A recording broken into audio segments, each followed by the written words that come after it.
Grass is growing. I mean, it's kind of crazy because it's only been like 7 days and it's actually coming in thick. It's really weird though, because it's like a bunch of little empty spots and I really overseeded, so that's confusing me. It looks so good and fluffy, but where's all these bare spots coming from? I have no idea. And then over here, same thing. Like it's some spots that is filled out real good, then it's just empty spots. So I don't know, maybe the seeds are still dormant or something, but we're gonna figure it out. The way it's looking right now, I'm like, oh, this is perfect. You know, the grass is coming in real thick. When I put sod there, it wasn't growing at all. But now we got a little bit of action. We got some action. Once I replace the sprinkler, I'll make sure everything is getting wet up real good. But these empty spots gotta be fixed first. And hand watering to me has been like the best option. What's really messing me up though is this crabgrass. The crabgrass growing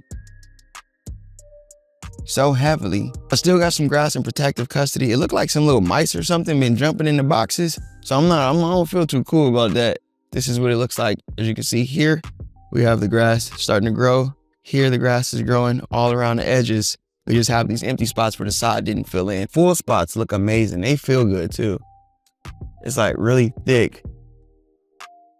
But the empty spots I'm not understanding, so I'm gonna dig those up and mess with the soil a little bit and then plant some more seeds, because we're gonna get this right. We're gonna have this whole grass looking like a beautiful lawn. I can't wait to cut it. We're gonna have the lines in it and everything. I kind of like this way more than the grass is already here because I overseeded so much and it's so thick and close together that now those pieces look like they far apart. And so kind of like, damn, I might have to overseed the entire yard just to get the same look that I like. But we're gonna go ahead. I'm gonna update everybody when I get to the next step.